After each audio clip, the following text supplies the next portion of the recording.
네. 안녕하세요. 농담법 그라데이션이라는 제목으로 여러분들과 세계에서 세상으로 나아가는 저의 3번의 죽음에 대해서 이야기하려고 하는 묘소리라고 합니다.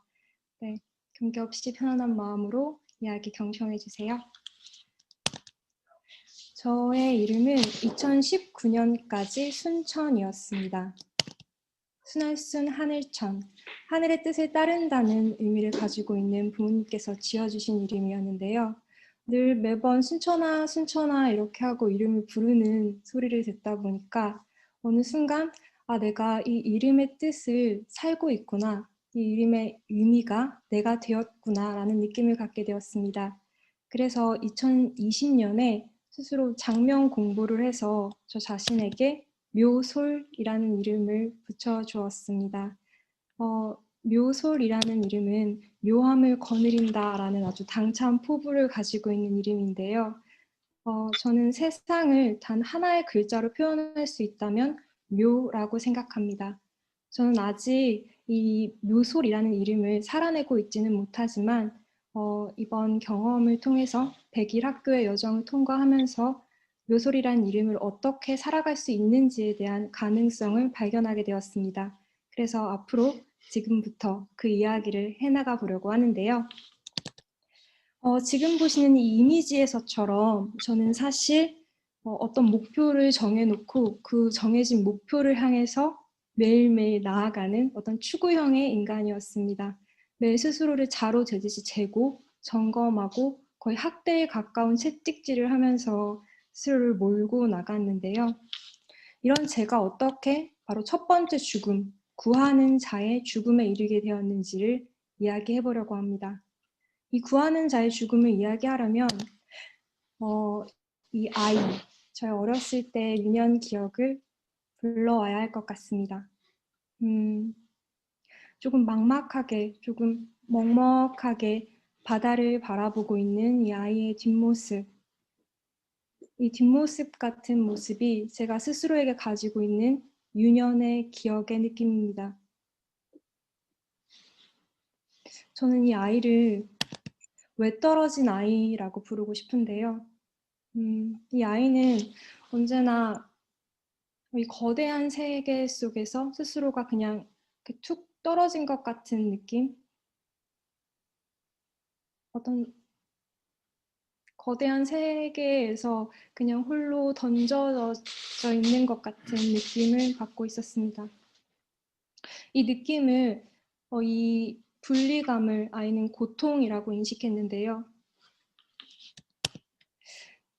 이 고통, 분리감을 고통이라고 인식하는 아이는 지금 생각해보면 너무너무 가여웠게도 지극하게 민감한 아이였습니다.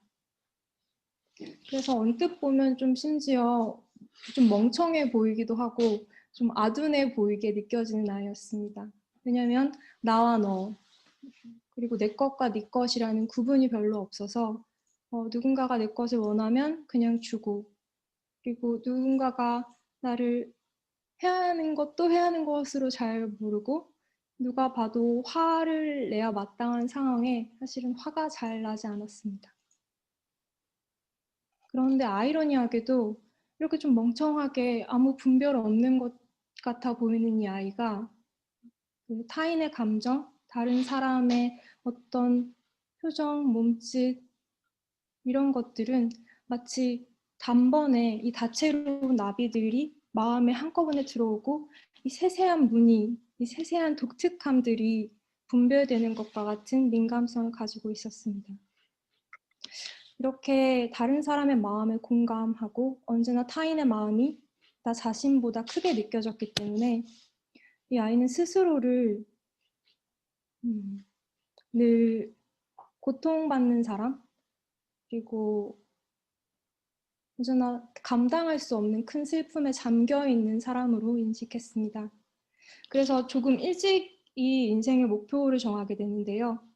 이 목표는 이 모든 지독한 고통에서 완전히 벗어나는 것, 나를 구속하고 있는 속박에서 온전히 탈출하는 것이었습니다. 그래서 고등학교 졸업앨범 장래 희망란에 아래에 성인, 깨달은 사람이라고 적어 넣었습니다. 그래서 성년이 된 이후에는 언제나 스스로를 수행자라고 생각하고 수행을 하는 삶을 살아왔습니다. 고통받는 슬픈 수행하는.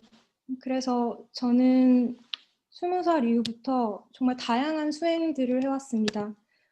주로는 초기 불교의 베이스를 둔 위파사나 수행을 해왔고요. 그 외에도 각종 신비주의 전통에 있는 밀법 수행들과 새롭게 서구에서 시도되는 각종 수행법들, 그리고 심리치료, 영적인 영성 공부들을 함께 병행해 왔습니다.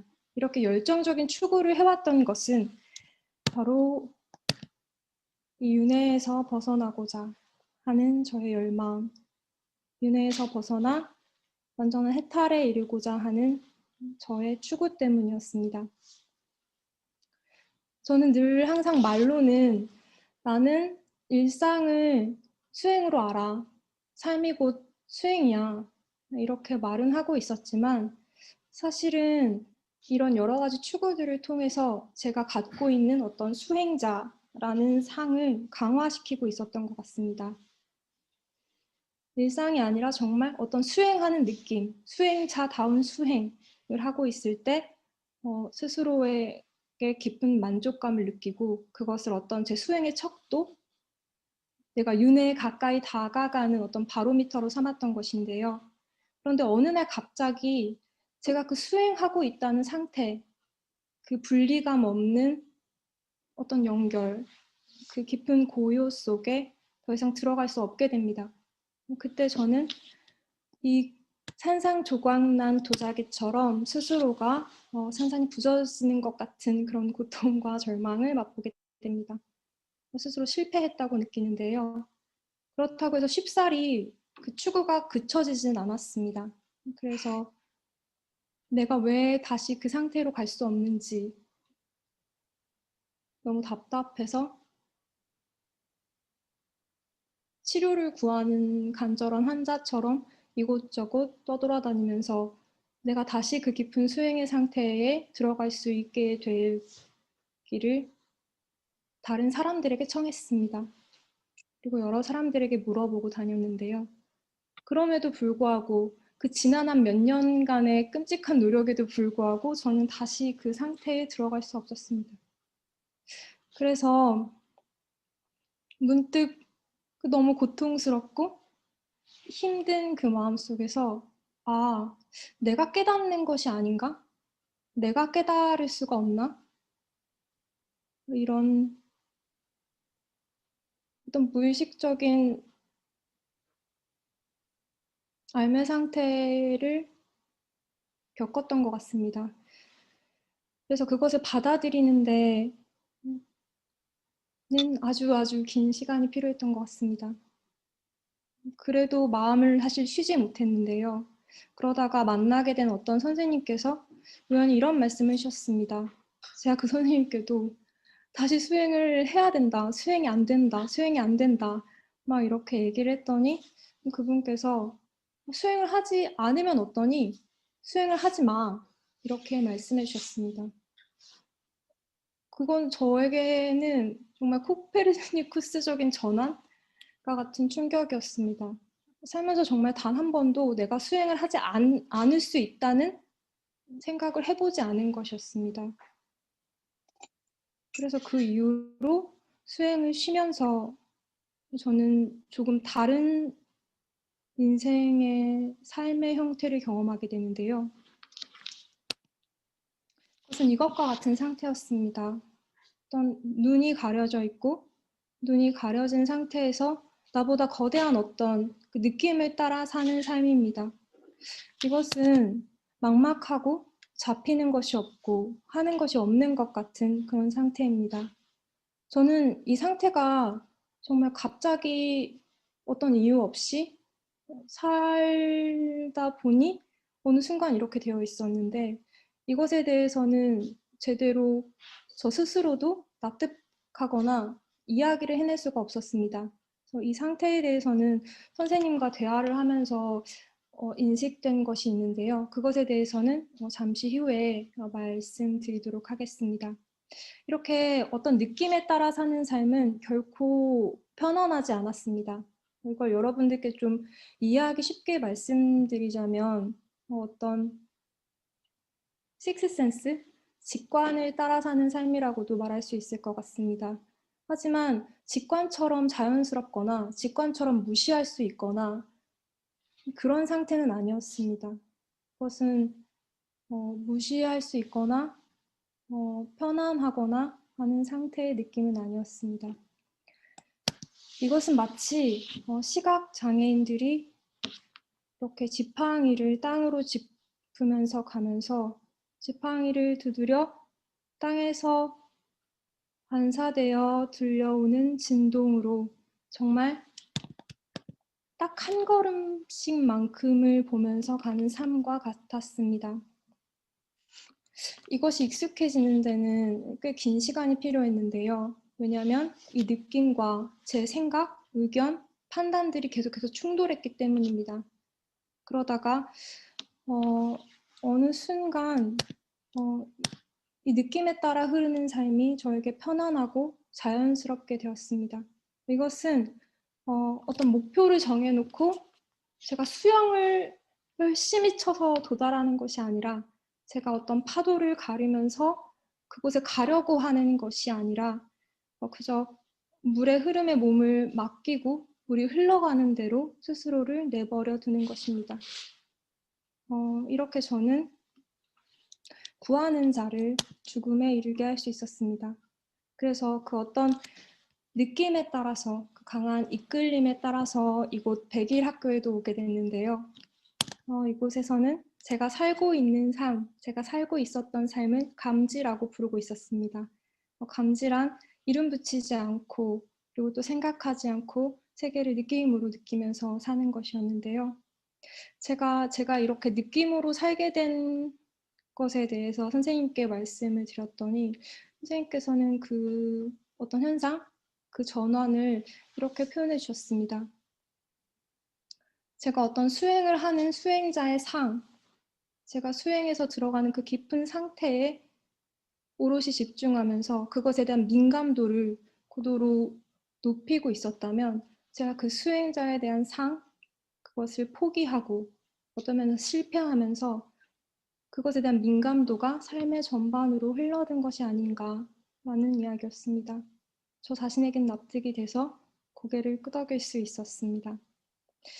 이곳에 제가 처음 들어왔을 때 제가 적어놓은 목표는 어린아이 같은 사랑을 할 수 있는 사람이었습니다. 어린아이처럼 누군가를 온전히 사랑하고 믿고 또 금세 웃을 수 있는 사람, 그런 사람이 되고 싶었습니다. 이것은 어린아이는 순진무구요 망각이며 새로운 시작, 놀이, 스스로의 힘에 돌아가는 바퀴이며 최초의 운동이자 거룩한 긍정이다 라고 말한 니체의 말과 같은 의미였습니다. 그리고 정말 놀랍게도 이곳에서 100일 동안 생활을 해나가면서 저는 정말 새롭게 주변을 느끼고 보고 또 경험할 수 있게 되었습니다. 이것은 놀이처럼 즐겁기도 하고 언제나 생생하게 살아나는 살아있는 경험이었습니다. 그래서 이곳에서 경험하게 된 3가지를 나눠보려고 하는데요. 그 첫 번째는 바로 서체입니다. 서체는 어떤 면에서 뇌의 흔적이라고도 불리는데요. 그것은 우리가 글씨를 굉장히 무의식적으로 써내려가기 때문입니다. 글씨를 쓸 때는 거의 자동적으로 손을 통해 글씨가 흘러나오기 때문에 우리 개인을 감정할 때 우리는 필적 감정을 하기도 합니다. 그 사람이 진짜 어떤 사람인지를 총체적으로 느껴서 볼 수 있는 것이죠. 그래서 저는 글씨 쓰기를 즐겨하는데 이곳에서 문득 글씨를 쓰다가 글씨가 몸짓의 결정체다라는 문장이 떠올랐습니다. 그래서 몸을 움직이는 느낌을 따라서 이렇게 저렇게 글씨를 써보는 시도를 해보았습니다.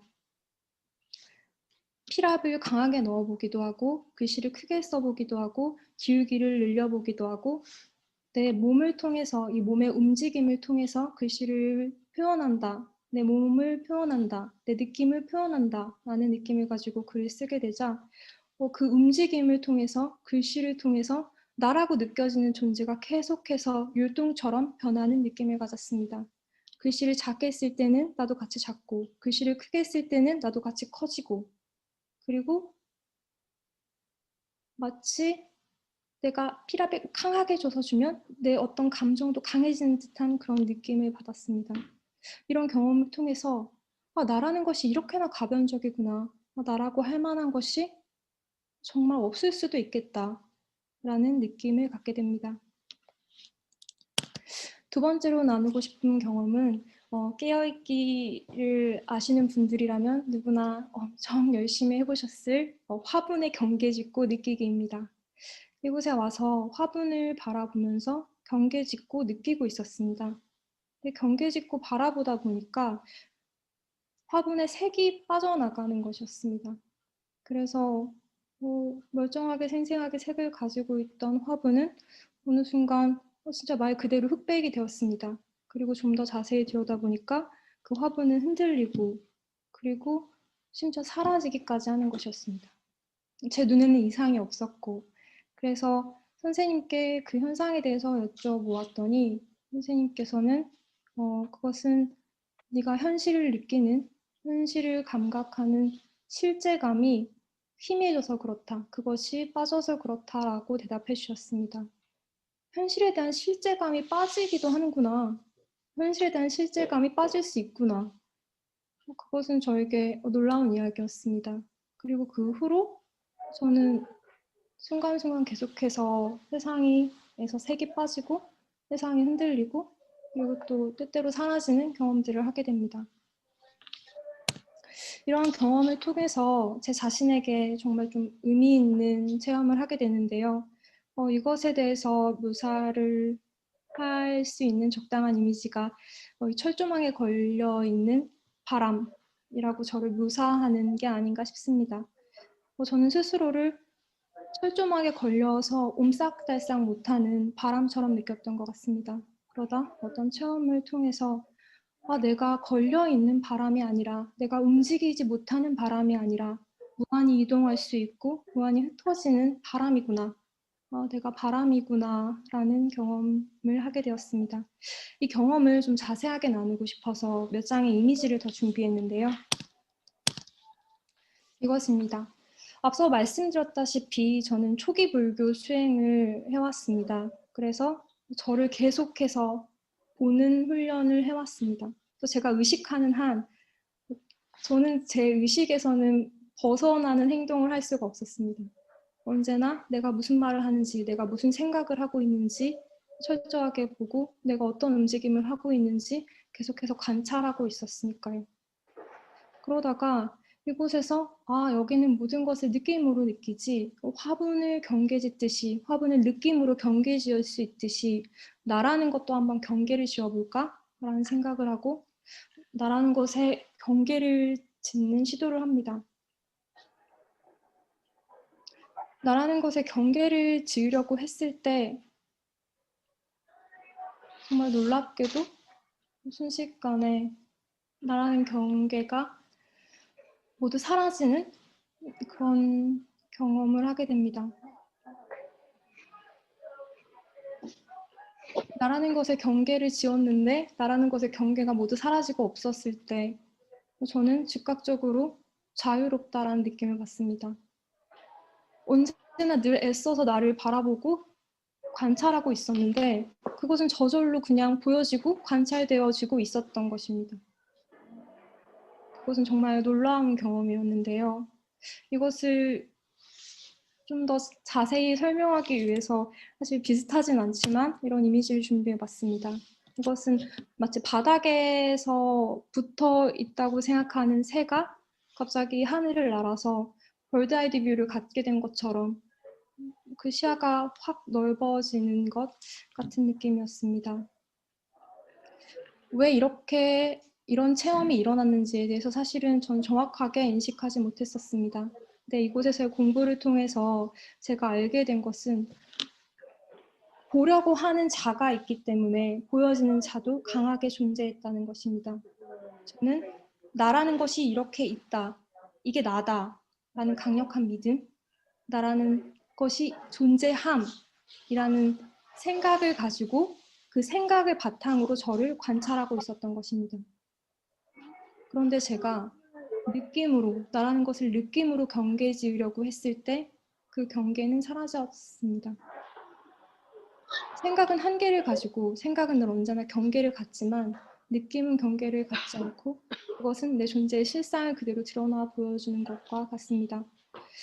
이것을 적합한 예가 될지는 모르겠지만 이런 이미지도 준비해 보았습니다. 마치 땅의 아스팔트와 초록이 명확한 경계를 가지고 내가 아스팔트고 내가 풀밭이야라고 인식을 하고 있다가 어느 순간 그 느낌으로 그 자신을 보았을 때 아, 내가 대지 위에 있구나.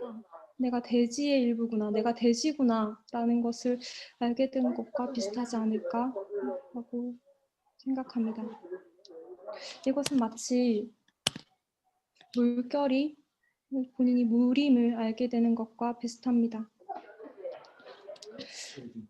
네, 이런 과정을 통해서 저는 두 번째 죽음, 현실을 사는 자의 죽음을 맞이하게 됩니다. 저는 오랫동안 꿈 작업이라는 걸 해왔습니다. 드림워크라고 하는데요.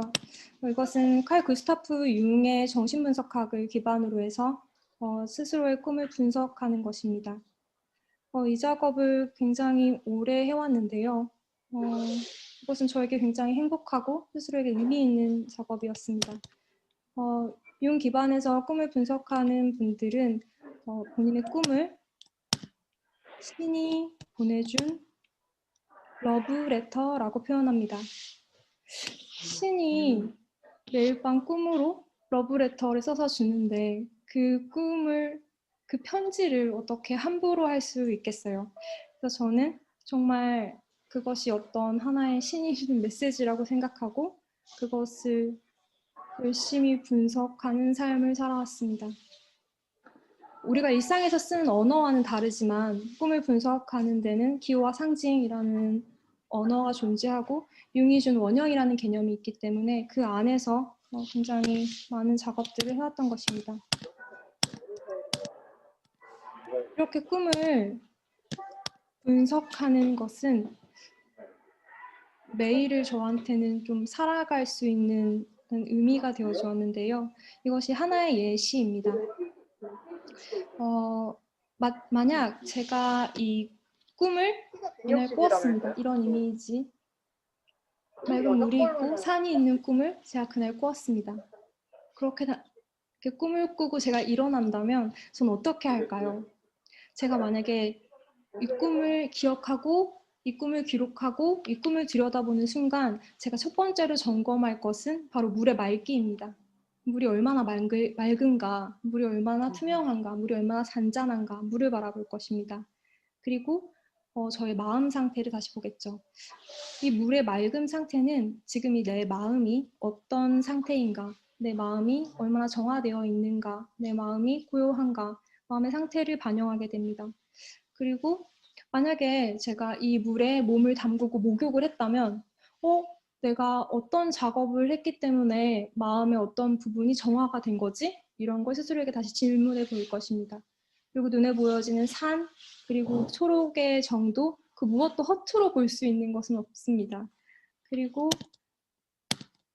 여기서는 자연이 가까이 있기 때문에 뭐 근처 동호종으로 나가서 저도 물을 바라본다던가 제 마음을 다시 바라본다던가 하면서 어떻게 하면 내가 마치 산이 멀리 있는 것처럼 느껴졌어. 그렇다면 내가 무엇을 마음에서 멀리 보고 있는지 이런 것들을 생각하면서 현실에 적용하는 그런 작업을 했을 것입니다. 이렇게 꿈 분석을 하고 현실에 적용하는 작업을 하다 보니 뭐 사실은 꿈을 잘 꾸기 위해서 현실을 잘 살고 현실을 잘 살아서 더 좋은 꿈을 꾸려고 매달리는 뭔가 그런 순환적인 삶을 살기도 했습니다. 그러다 보니 저에게 있어서 꿈과 현실은 그렇게 다른 것이 아니었습니다.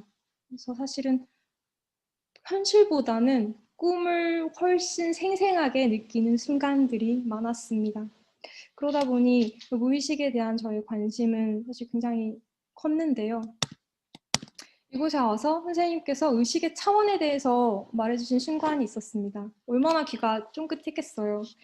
그래서 선생님께서 이야기해주신 의식의 차원은 제 생각보다 훨씬 깊었습니다. 개인의 의식, 개인의 무의식, 집단 무의식, 동식물계의 의식, 생명계의 의식, 존재계의 의식.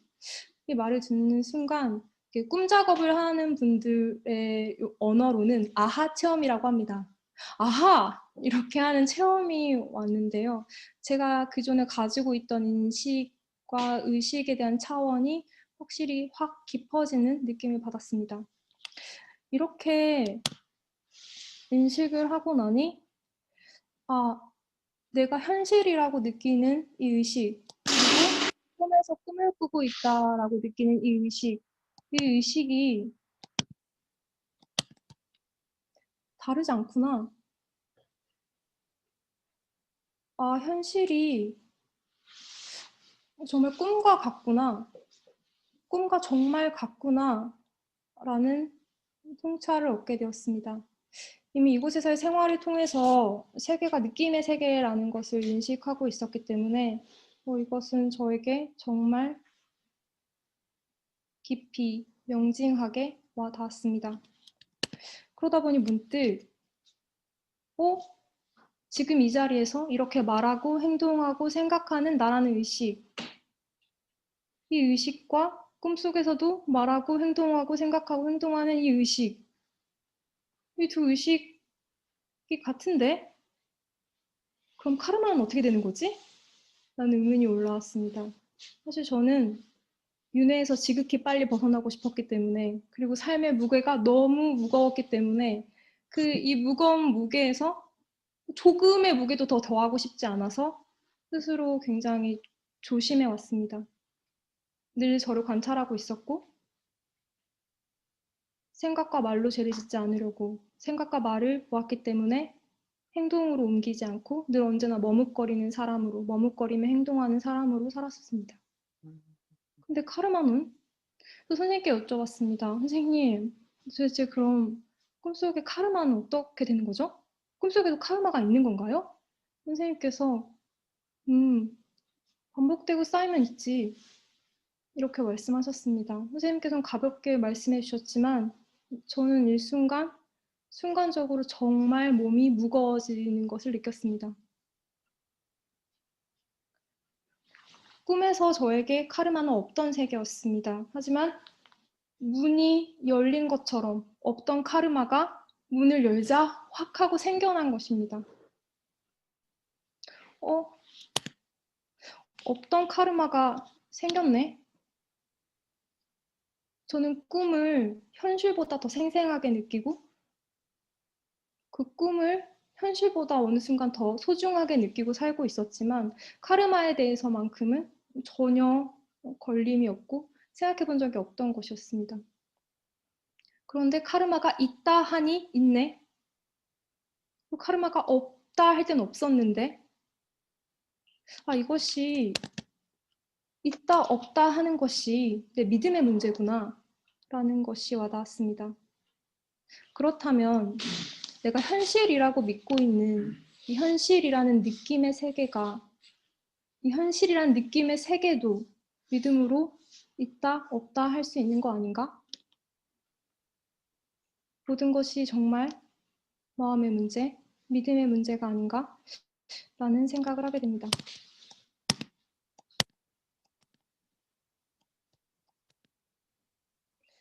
이렇게 저는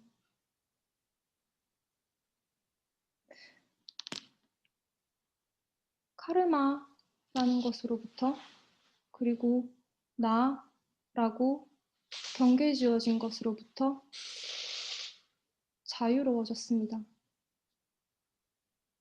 이렇게 가벼워지고 나서 제가 얻게 된 것은, 새롭게 경험하게 된 것은 이렇게 밖을 걷고 하늘을 보면서 나무를 함께 보고 맛있는 것을 먹는 들판의 풀을 보는 그런 평범한 일상의 즐거움이었습니다. 그리고 그것들을 생생하게 느낄 수 있게 되었습니다. 그 이전까지 제가 그 구하는 자에게 어떤 면에서는 정말 거지처럼 영적인 갈망에 목말라서 그렇게 늘 구하던 자에게 죽음을 구하고, 그리고 현실에 대해서도 죽음을 구하고, 이렇게 두 번의 죽음을 구하고 나자 비로소 제 일상이 눈에 들어온 것입니다. 사실 그 전에는 제가 삶을 산다는 느낌은 별로 없었던 것 같습니다. 늘 언제나 고통스러웠습니다. 근데 그것들로부터 가벼워지자 정말로 그냥 아무 생각 없이, 아무 저항 없이 일상적인 수다를 막 떨고 그냥 막 웃고 막 먹고 이렇게 하는 것들의 즐거움을 아이러니하게도 요즘에서야 알게 되었습니다. 이것은 어린아이들이 기뻐하는 모습을 보는 것과 같은 기쁨이었는데요. 어떤 이유가 있어서 기쁜 것이 아니라 그냥 제 안에서 계속해서 흐르고 있는 기쁨. 그 전에는 이미 있었지만 느낄 겨를이 없었던, 느끼지 못했던 그 이유 없는 지복, 그 이유 없는 기쁨이 그냥 온전히 드러나 느끼게 된 것입니다. 그렇게 해서 저는 세 번째 죽음, 사랑하지 않는 자의 죽음에 이르게 됩니다. 앞에서 제가 계속해서 말씀드렸듯이 저는 지극히 민감한 아이에서 민감한 어른으로 자라났습니다. 그래서 뭐 셜록 홈즈 정도의 관찰은 아니지만 뭔가 의도를 하지 않아도 마치 사립탐정처럼 그 사람에 대한 정보, 이 사람이 어떤 감정을 지금 가지고 있는지, 분위기, 에너지 이런 것들이 노력하지 않아도 사실은 자동적으로, 직관적으로 들어왔습니다. 그래서 이런 것들은 저에게 늘 어떤 부담으로 다가왔는데요. 그래서 관계 맺는 것이 늘 사실은 두렵고 어려운 것이었습니다. 누군가와 관계를 맺는다는 것은 지속적으로 그 사람과 그 사람에게 마음을 열고 그 사람에 대한 정보가 내게 들어오도록 허용하는 것인데 저는 그럴 여력이 없었습니다. 그래서 언제나 지속적인 관계를 맺는 것을 두려워하고 관계로부터 벗어나고 싶어하고 저를 보는 것에 언제나 바빴기 때문에 이런 저의 마음 안에 무언가가 저 외에 다른 것이 들어와 채워지는 것을 불가능한 일이라고 생각했습니다. 그래서 스스로를 사랑하지 않는 자, 사랑할 수 없는 자라고 규정지었는데요. 그런데 이곳에 와서 나라고 할 만한 것이 없는데, 나라고 규정할 만한 것이 없는데, 그러면은 혹시 다를 수 있지 않을까? 이런 생각을 하게 됩니다. 그래서 이 나라고 할 만한 것 없는 이 의식이 현실이라고 느껴지는 이 꿈에서도 있고, 그가 꿈이라고 말하는 그 꿈에서도 계속해서 이어지고 있는데, 이것을 잇는 어떤 잠과 같은 의식, 이 모든 의식의 바탕이 되는 의식, 그 의식에 대한 궁금증이 강하게 올라오게 됩니다. 그리고 그 의식 자체를 탐구하게 되는데요. 다음에 제가 나누게 될 경험은 그 탐구를 바탕으로 체험하게 된 것입니다. 첫 번째는 태양에 관한 것입니다. 제가 앞으로 나눌 경험은 정말 그냥 일상처럼 벌어지는 누구나 경험하는 이야기라서 어떻게 들리게 될지 잘 모르겠습니다. 이날은 그냥 맑은 날이었습니다. 그래서 산책을 나가게 됐는데요.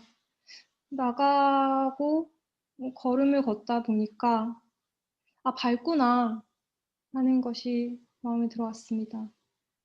밝다. 태양이 모든 것을 비추고 있네. 그 빛으로 모든 것이 드러나 있네.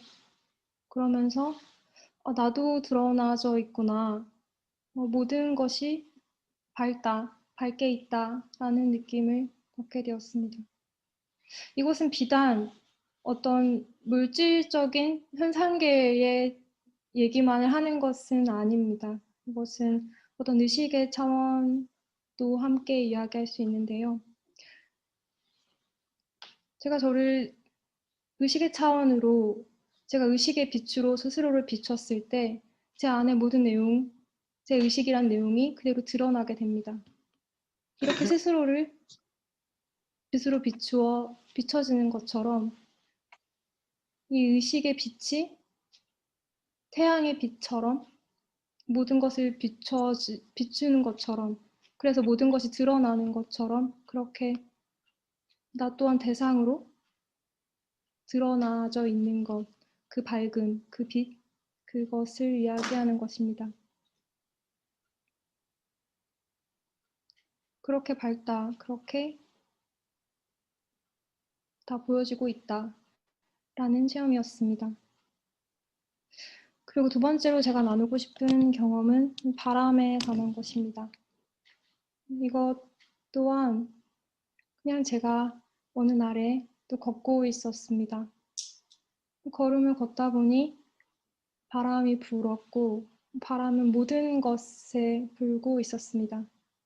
저를 통과해서도 불고 있었고요. 그렇게 바람이 모든 것에 불고 있구나. 바람이 부는구나. 그런데 그렇게 부는 바람이 닿는 것, 그 찰나찰나 빠르게 변해가는 그 생멸은 와, 정말 모든 것이 변하는구나. 계속해서 변하고 있구나. 그 빠른 생멸, 그 어떻게 잡고 말할 수가 없는 그 변화의 체험이었습니다. 그냥 말로 한다면 태양빛이 밝고 바람이 불었다라고밖에 말할 수 없겠지만 이 체험들은 저에게 정말 경이라는 것이 이런 것이라는 것을 알게 해주었습니다. 그 다음으로 제가 나누고 싶은 체험을 하기 위해서 제가 가져온 이미지 있는데요. 이 이미지는 라스 폰 트리에 감독의 안티크라이스트라는 영화의 한 장면입니다.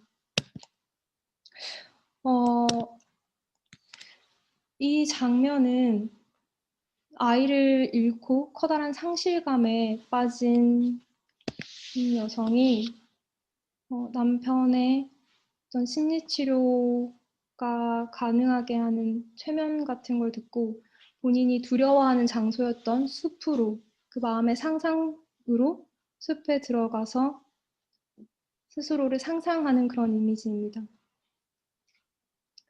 남편이 최면을 해주면서 이런 말을 합니다. 자, 풀에 녹아 들어가 봐. 그리고 풀에 동화되는 거야. 턴 그린이라고 말합니다.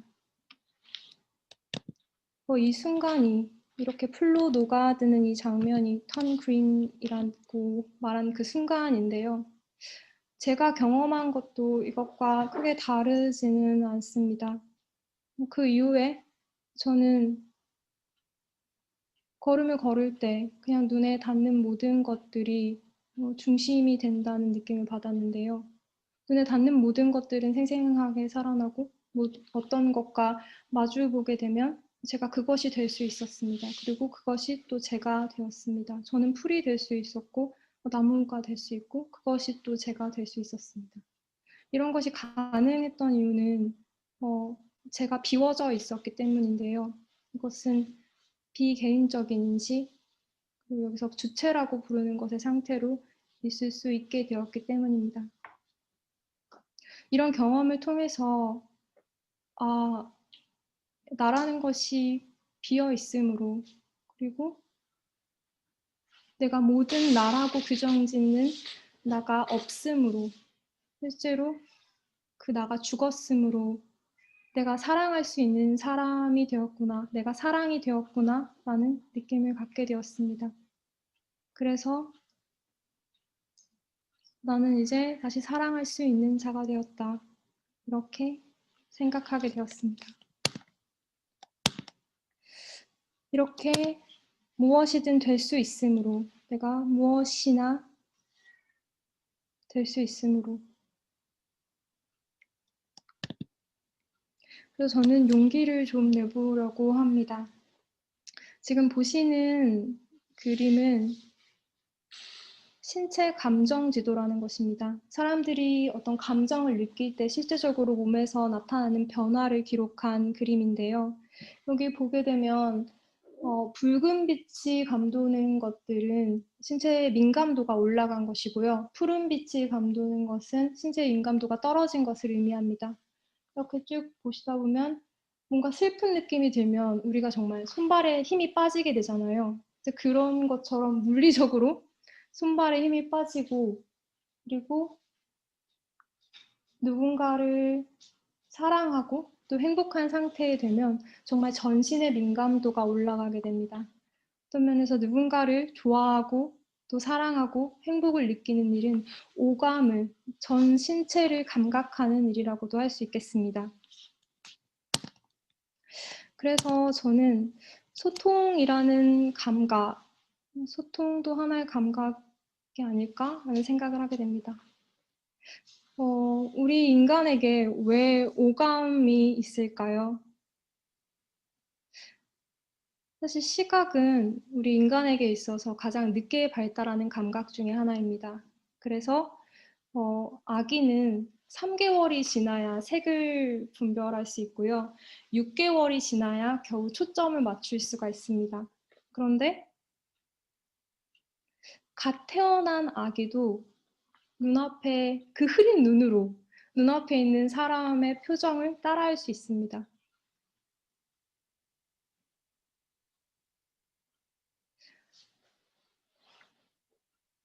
오감을 갖는다는 것은 관계를 맺는다는 것이고, 관계를 맺을 수 있다는 것은 그리고 우리가 공감할 수 있다는 것입니다.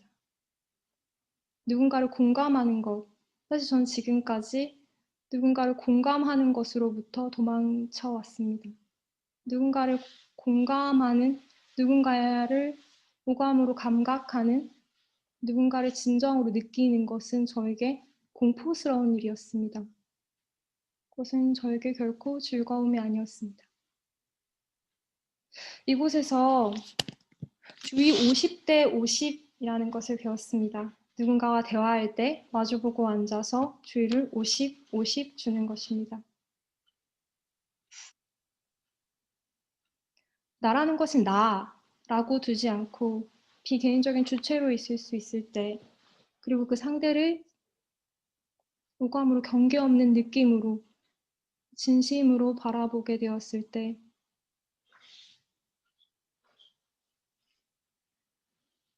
저는 앞에 있는 대상과 앞에 있는 대상을 대상으로 느끼지 않게 되었습니다. 그렇게 마주 보았을 때는 어떤 사람이 존재하는 것이 아니라 어떤 작용이 함께 오고 가고 있었습니다. 그곳에는 어떤 인칭이 없습니다. 그런 작용, 그런 흐름, 어떤 따스한 온기, 그런 것들이 맴돌고 있었고요. 그렇게 마주 보았을 때 같은 진동으로 서로가 공명하고 있는 것을 느꼈습니다. 앞으로 제가 하고자 하는 것은 어떤 의미에서 사랑을 느끼는, 사랑을 오감으로 느끼는 장인인 것 같습니다. 지금까지 사랑으로부터 도망쳐 왔다면 이제 적극적으로 사랑을 살아내려고 합니다. 이것은 제가 함양에서 아주 기적처럼 만나게 된 어떤 이른 아침의 무지개의 모습입니다. 선생님과 이런 대화를 나누었습니다. 선생님, 눈으로 보면 색이 다 있잖아요. 색을 다 구별할 수 있잖아요. 다 분별할 수 있잖아요. 선생님께서 아니야, 눈으로 보면, 정말 눈으로 보면 경계가 없어 라고 말씀해 주셨습니다. 여러분 혹시 무지개를 진짜 보신 적이 있으신가요? 무지개를 바라다 보면 빨강과 주황 사이에, 주황과 노랑 사이에, 무지개의 어떤 빛깔 그 사이에도 경계가 존재하지 않습니다. 저도 여러분도 경계 없는 사랑의 마음으로 앞으로의 삶을 살 수 있었으면 좋겠습니다. 감사합니다.